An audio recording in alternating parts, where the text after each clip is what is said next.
He is Jalen Rose. I'm David Jacoby. We are Jalen Jacoby. What is it that we do? We give the people what they want. Jimmy Butler shot down Giannis and the Bucks. Jamal Murray is on fire, but we start with CP3 and the Thunder. It looked like they were going home until Chris Paul took over in the final stretches of the game. Jalen, what do you think about CP3's performance last night? One word to describe CP3 and his performance, not only in last night's game, but throughout his Hall of Fame career: champion. He's the exact embodiment of a player, along with Jimmy Butler, of why I hate stats. Because so many people don't watch the games and look down at the stat sheet, and he's not always over 25 points. Or he's not always over 15 assists. He doesn't give you these arcade numbers all of the time.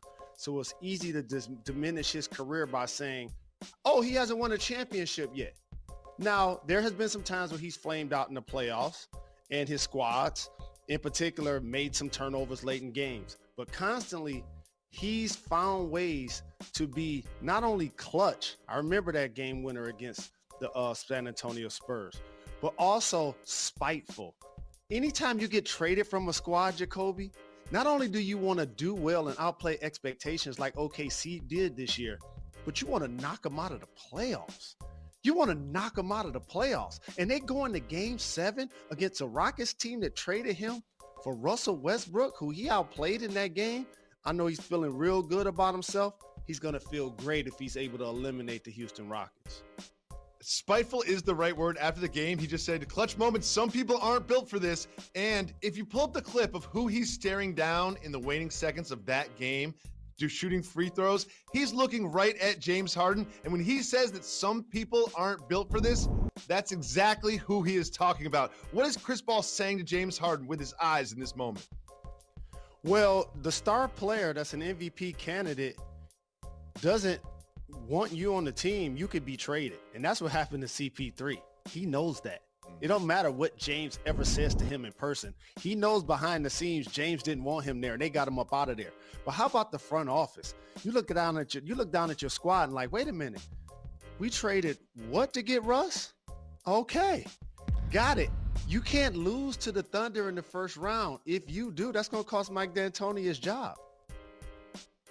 Oh, it's not just Mike D'Antoni. Like, you're rich, so you've never felt this way, but I know people watching this have felt this way when you're at the blackjack table and you put a little too much in front of you than you feel comfortable with, and then you kind of get like a 10, so you end up just putting way too much on the table in front of you. That's exactly how Daryl Morey is going to feel when he watches Game 7. There's so much out there. Now, a lot of people are critical of Russell Westbrook for his play down the stretch, but I want to show you James Harden down the stretch. Everyone's saying Russell Westbrook shouldn't have the ball. Russell Westbrook shouldn't have the ball. But watch James Harden on these plays. It just feels like he doesn't come and get the ball. You know what I mean? Like, he needs to be more aggressive. He needs to be involved. Look at him hanging out around half court.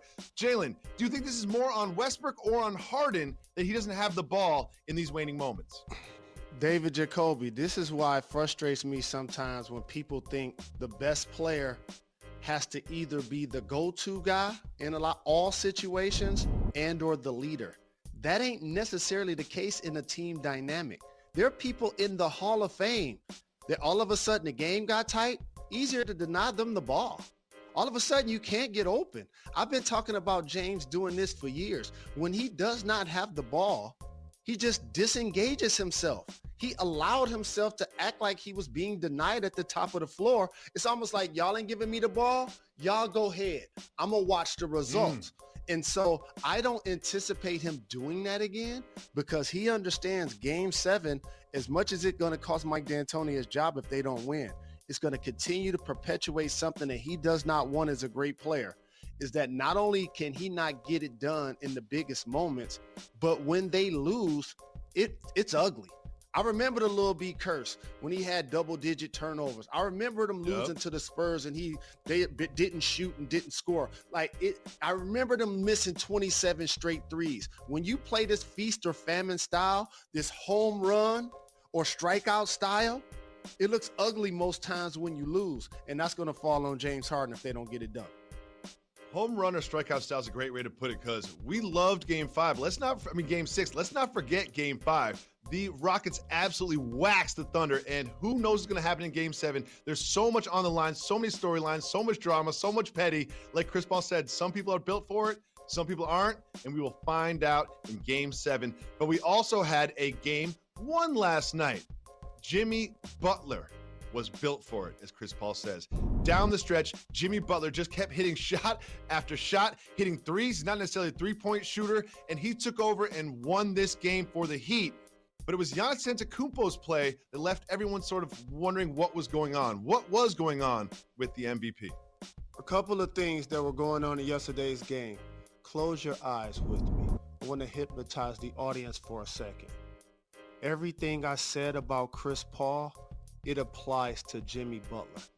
Just think about it. Every time they lose somewhere, every time they leave somewhere, it's because they're abrasive, or they rub people the wrong way, or they're too tough on their teammates.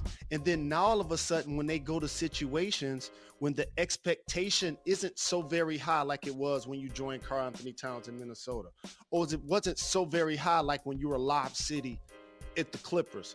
Now all of a sudden, people have to pay attention to the Heat and pay attention to the Thunder. It's like, wait a minute. These guys are willing their squads to victory. That's his playoff career high. And for those that have been watching the NBA all year, Jimmy Butler has not been an accurate three-point shooter. He has not been a high-volume scorer. He's playing playoff basketball. He's playing exactly different than he did during the regular season. I appreciate that about him on both ends of the floor. That's why they're at 1-0 versus the Bucks. Yeah, Chris Middleton has been an all-star playing alongside Giannis, but Jimmy Butler is an all-star regardless, and that was the difference in that game besides Giannis struggling. Giannis had 18 points and 10 rebounds, a great stat line, but not necessarily a great stat line for him. He made 4 free throws, however, missed 8. What was up with Giannis last night? His confidence is shot, Jacoby. You normally don't see, even if it's a poor shooter, you know what you rarely see them do? Shoot air balls. The one thing you rarely see a poor shooter do is shoot air balls. There's a sticker on the left side of the NBA hoop. It's the logo Jerry West. And when somebody shoots a brick, since he's not wearing a helmet, I say that's going to give the logo a concussion.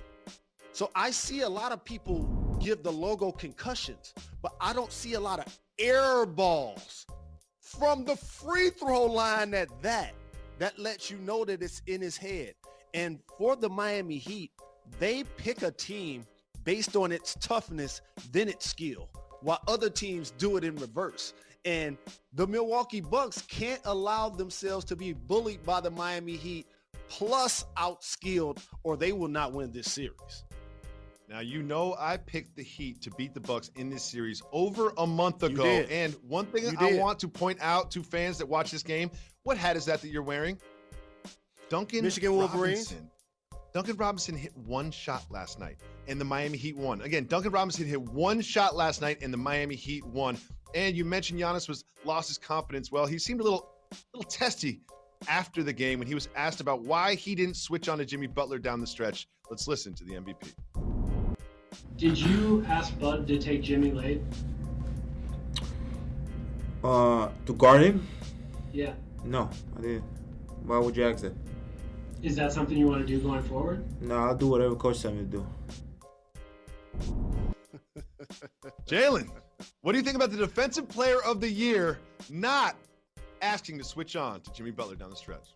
It don't matter what happened in game 1. You will see times going forward that he's guarding them, period. That's just what it has to be, especially when you have Lopez inside that can block shots. But that reminded me of one of my favorite movies, Jacoby, Dead Presidents.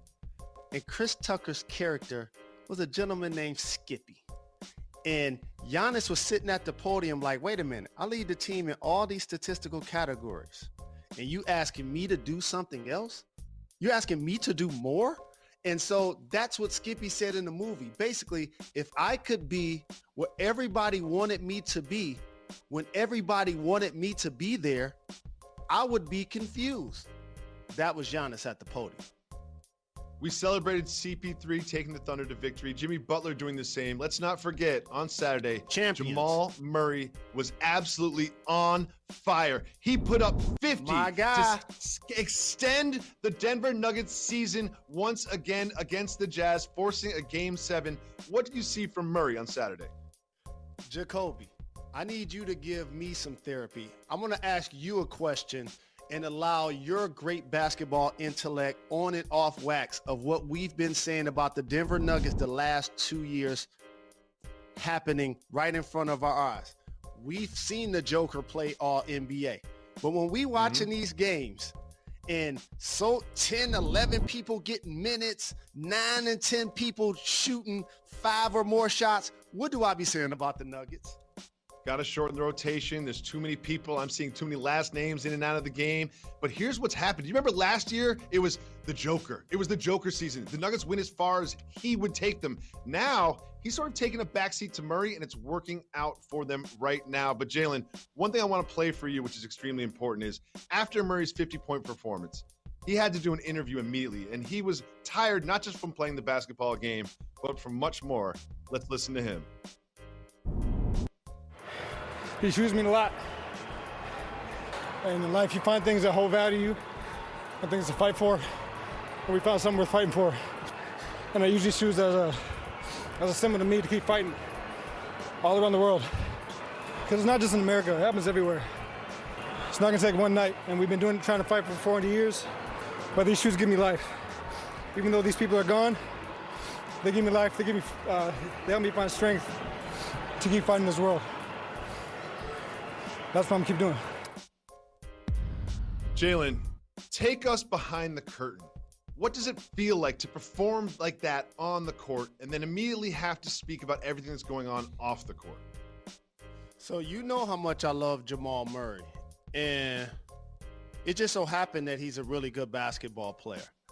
And that highlighted it right there, Jacoby, because I want our non-colored counterparts to understand something.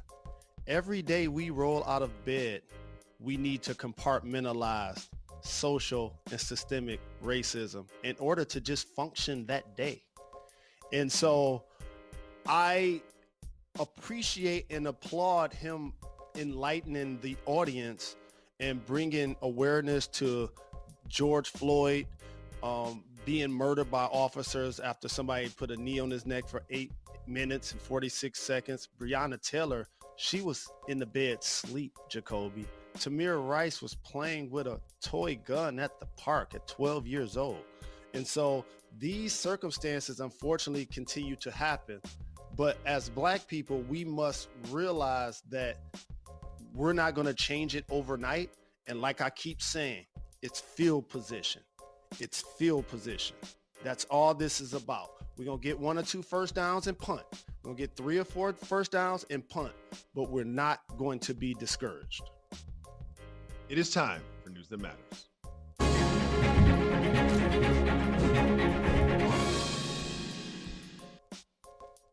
After the Lakers beat the Blazers in the first round, they celebrated. Did they go to the nightclub? No. Did they go to a fancy restaurant? No. According to this tweet from Laker reporter Marissa Brolin, they had a pizza party. Jalen, what do you think about a pizza party in the bubble? After watching The Last Dance, you better double check who's delivering that pizza. Oh, wait, Yes. It's the GOAT. MJ It's Michael is Jordan. delivering the pizza. I wonder if he And spit what are all on those it, females like he doing did there? his. That's a violation. That is a bubble violation. What are those females doing there? Jalen, the Celtics have the Raptors number, and I don't know if you can count on Alvin Kamara's fantasy numbers. We will tell you why right after this. You're watching Jalen and Jacoby. Thanks for checking us out on TV, but don't forget to subscribe and listen to our podcast. We always have exclusive content on the podcast.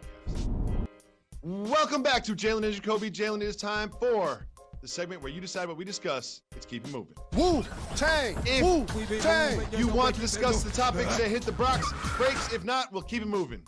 Jalen, the Raptors just can't beat the Celtics. Hit the Keep it brakes. moving or hit the brakes. The Raptors are 11-0 against all other teams in the bubble, but 0-2 against the Celtics, who just have their number. What is it about the Celtics that stumbles the Raptors? Round 2 in the East is about matchups, and the Celtic team matches up really well with the Raptors, who play a lot of miscellaneous lineups and rely heavily on Pascal Siakam, who struggled in the first game with foul trouble. It's important for he and Fred VanVleet to be not only productive players, but efficient players in order for them to beat these Boston Celtics, who are currently playing without Gordon Hayward, especially if you're not going to slow down Tatum, who's been terrific so far in the bubble. Jalen, I have some extremely important information for your fantasy football draft. Keep moving or hit the brakes. The brakes. Like most of us, Alvin Kamara has decided that he's going to work from home during the Saints training camp, apparently because of a contract dispute. What do you think? Well, I think he looks around and say, okay, Drew Brees makes this. Michael Thomas makes that. And I'm in the final year of my deal making $2 million. Oh, I need a raise. And I play running back. Oh, I need a raise. This you should be able to see this coming a mile away. Same with Dalvin Cook. It's going to be interesting to see how those situations play out. I hope that they'll both be on the field, or neither of them will be on my fantasy team. Moving on, Nick Saban played his part in the fight against social injustice. Keep moving or hit the brakes. Hit the brakes on this. Nick Saban led some of his Alabama athletes on a march across campus. What do you think of this motion by Saban and the Alabama Crimson Tide? I love the fact that Nick Saban, like many people in power, seem to be softening their stance and realizing that people protesting is not anti-American. That visual was of a coach leading his team. But the next step is for them to be locked in step together. That's the visual that I would love to see. Not him leading them, but they're working together. Interesting detail for you to point out. I appreciate that perspective from you, Jalen. I also want to point out that this march was to a building in which 2 African Americans were blocked from entering back in '68. So it did have some geographical significance as well. Moving on. Taco Fall is picking up a new habit in the bubble. Keep moving or hit the brakes. I know you love silly topics, and your smile on your face makes me hit the brakes. Hit the brakes on this. His teammates and his cantor, Jalen Brown, are giving Taco Fall a little swimming lesson in the pool. Jalen, Taco Fall, better or worse swimmer than you? You can dance in the water and not get wet. I'm a better swimmer than him because I know how to doggy paddle. I can get front, back, side to side. Now, I can't do any treading at all. I've been in many pools with you, and I've yet to really see you swim. You're kind of like a shallow end cat. You like to be in the pool. You're comfortable. You get in and out. You get heated up, cool off. But you got a little drink in your hand the whole time. I've never really seen you in the deep end. Never really seen that. Never seen you jump in. You know, I feel like you can do it if your life depended on it, but you're not really out there, Michael Phelpsing when you're at the pool. Oh, no, dog. When I was trying to learn to swim when I was young, between in my uncle's backyard, rest in peace, Uncle P, and realizing what some of those individuals were doing inside of the water, in the backyard pools, during the bookmobiles, or at Belle Isle, and some of these guys were my friends, and I knew that they were doing nasty things like peeing and doodling on themselves while they were in the water, I was like, I'm good. I am not trying to open in my eyes in that water. And that's where it started. Everybody pees in the pool. Nobody doodles in the pool. When we come back, we will celebrate the life of John Thompson. Stay tuned. It's 2 huge games on Wednesday night, starting with the countdown at 6, and then we have 6:30. Miami Heat against the Bucks, Game 2. And then in the nightcap, the 2 best words in sports, Game 7 between Chris Paul and the Rockets, the team that traded him. Tune into that starting at 6 o'clock on Wednesday night. Welcome back to Jalen and Jacoby. Jalen, it is now time for a new segment that we're calling Messages of the Move. Every day we are going to just shine a light on some of the different messages that appear on the backs of NBA jerseys in the bubble. The first one we have is Say Her Name. What is the significance of that to you? Extremely significant, and you know by how I put items on the wall in the studio. You see Harriet Tubman over my shoulder, still waiting for the $20 bills to get in circulation. How about Rosa Parks, the great civil justice warrior that she was? Fannie Lou Hamer. And as you graduate to 2020, the NBA players are acknowledging Breonna Taylor, who was murdered by police officers who entered her apartment during a no-knock warrant during the middle of the night. And the person that they were allegedly looking for actually got arrested by officers on a different side of town. The officers in that case, Jacoby, were also involved in a no-knock situation that went wrong a couple of years prior. And the officers and law enforcement officials still have not punished the officers that were involved with murdering Breonna Taylor.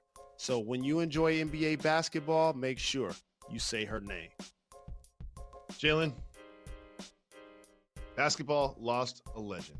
John Thompson, head coach of the Georgetown Hoyas, has passed away. What does he mean to you? Unapologetic black man wearing a towel over his shoulder like I carry a bat over mine. Was well dressed, well spoken. As a large man, sometimes you walk into offices in corporate America, and usually the people who don't look like you that run the companies don't give a larger man an opportunity like John Thompson has. Just the optics, for whatever reasons, seem to work against larger black men in getting great prominent jobs. And he was a leader, a father figure, and he will be missed. We will be back tomorrow. Right now, it is time for Dan Le Batard and Highly Questionable. Make sure you subscribe to our podcast.